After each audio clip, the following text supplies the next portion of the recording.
We're prepping for our next big tournament in September, and we have a lot of models to paint. A lot more than this, about 90 to be exact. And these traditional paint handles just are not going to cut it. We need something that's more robust, and it's not going to break the bank. So let's figure out a solution and see if we can do it for cheaper than it's going to cost us to use all of these. Hey everyone, welcome back to the table. I'm Scott, and we're going to figure out how to make this paint handle. Now, there's a bunch of traditional paint handles out in the market. One of the common ones is the Citadel paint handle. Works pretty well. This is an older model. The newer ones have a little bit of a narrow neck, and you can put a miniature on it like this. You move the jaws apart. From there, you can paint it. It helps save your wrist, makes it a lot easier, and you can also use it to airbrush with. Though people typically don't airbrush with these because then you'll get the paint all in the cracks of this and probably ruin your paint handle. So that's where we need a solution. So this type of paint handle isn't going to work. Now there are paint handles out there that you can 3D print. There's a bunch of them. We have some that we've gotten from various campaigns. There's some that you can buy, and they work pretty well. But our problem is we don't really want to take up our printer time, which is being used for orders for our shop, or we're using them to prepare for the tournament itself and make some terrain for our dioramas and display boards. Now, there are other materials out there that we use from time to time. We have this bucket here that has various things in it, such as paint corks that work really well. You can see they get a lot of use. You just simply put some sticky tack on the top of them. You can place your model on the top of that. Works out pretty well. Problem is, you're limited to the number of paint corks that you have.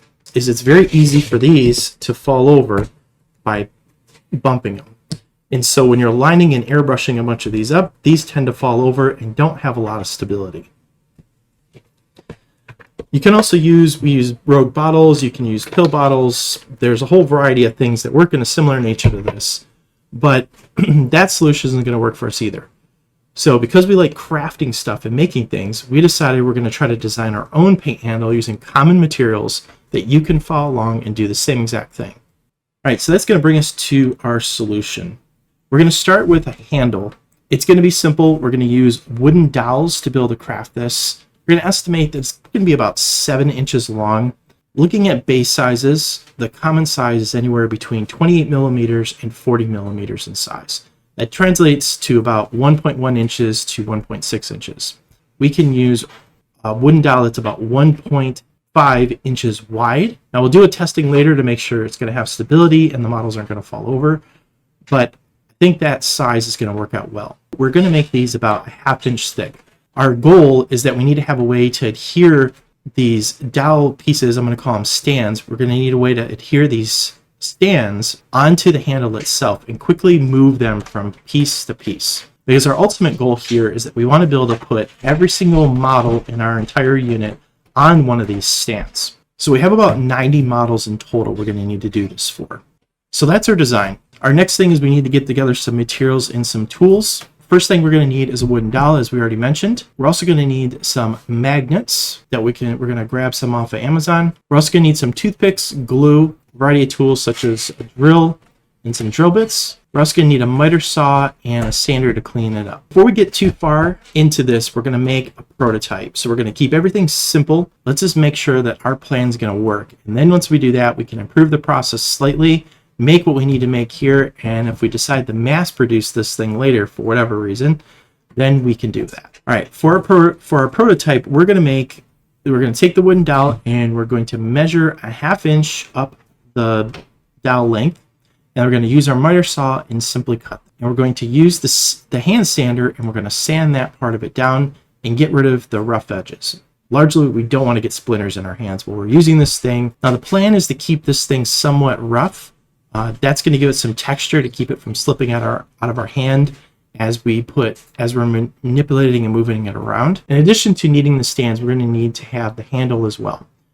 As we guessed earlier, we're going to make it about 7 inches long, so we'll cut that and give it a quick sand just like we did the disc. So let's start with the stand itself.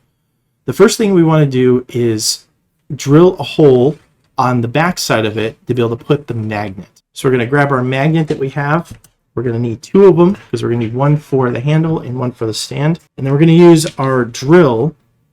And I have a drill bit that is 5/8 inch wide.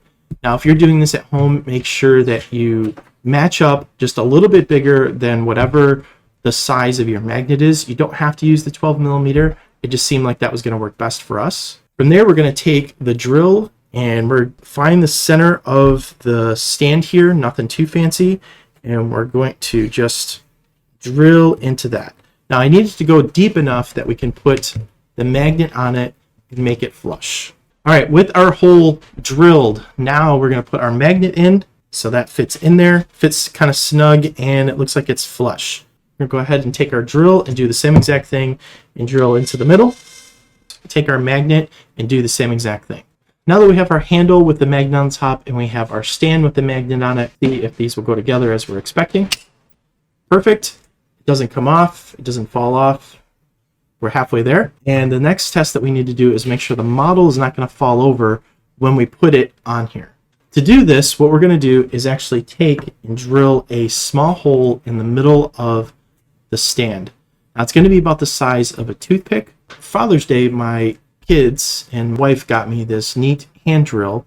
It looks like a pen, and I think my intent of getting it or having it was to use it to drill out barrels for guns.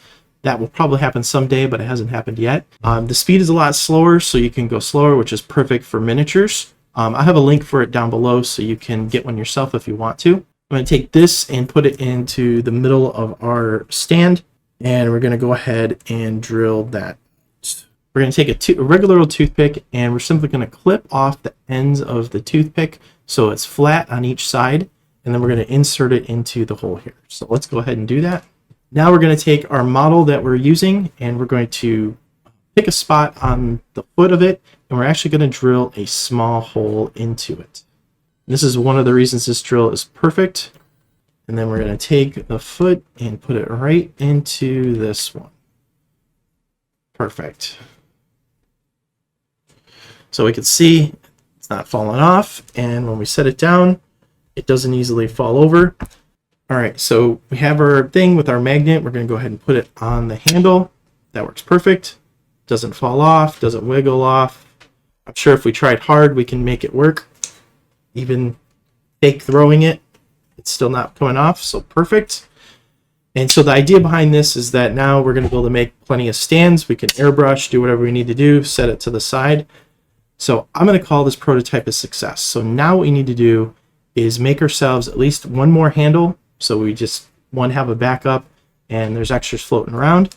And 2, we need a lot more of these stands. While we're making these stands, these pieces, we want them to be consistent. So I'm going to set up a fence onto the miter saw, so that way I can make sure that the size is going to be perfect. I don't have to mark every single ½ inch off of the board. That'll cut my time in a quarter of what I need to do, and it's a lot less steps. Just a piece of sandpaper and rubbing off of the splinters took a long time.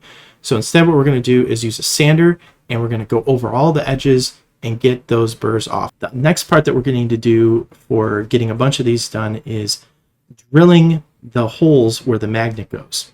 Now, if you notice when I was doing that with my hand, I feel uncomfortable doing this for 90 plus circles. Really, I shouldn't even have done it with the one, but doing it with the drill that close to my hand, if it slips, I'm going to get hurt.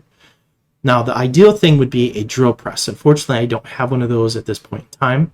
However, I do have a pair of pliers. So we're going to take some pliers.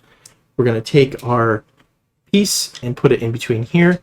And then we're going to use that to be able to drill our hole for both our toothpick that we're going to put in there and for the magnet. The other thing that we need to do, get a drill bit that doesn't have a beveled end. So that means one of 2 different types of drill bits. You can use a Forstner bit. And a Forstner bit really isn't meant for a hand drill. It's meant for more for a router. Use it for a hand drill if, one, you're going on slow speeds or the diameter of the bit isn't very large. But in this case, we're only going to do 5/8 of an inch, and we're not going very deep. So let's, for now, by hand, we're going to use that. Now, alternatively, you can get a fluted end drill bit, and that just means that it's going to be a flat end of a drill bit. Problem is, those are going to be a little harder to find at a local hardware store. You might be able to get it at a big box store depending on what they have available, but fluted end bits bigger than a 1/2 inch are probably going to be hard to find. You can order online, go for it, but we don't have any one of those on hand, but I do have a Forstner bit on hand. So I'm going to go ahead and use that and drill these things out. And we're ready to go ahead and start adding the magnets. Now, before I put all these magnets on, I want them to be consistent. Magnets have a polarity. As I'm doing each magnet and I put it onto the handle itself, put an X on the back side of the magnet. That's going to be the side that I glue to the stands. So during this process, realize that some of you might not want to make this on your own, either because you don't have the tools, you don't want to spend the time, or maybe you just like the idea, but you don't want to do the work for it. Either one of those are fine. We're happy to help you. We're going to make a bunch of these that you all can grab. And all you have to do is go to the link down below, shop.emperorshobby.com. And there is a code there next to the link that will give you 10% off of your order if you want to order one of these. All right, well, it took some time to make this. I think this is going to work a lot better than having a bunch of these floating around. If you're interested in making these, tell us how it goes by putting a comment down below. If you have suggestions for improvements or things that you think that we could do better with this and make it more useful, also put those down below. And until next time, when we see you at the table.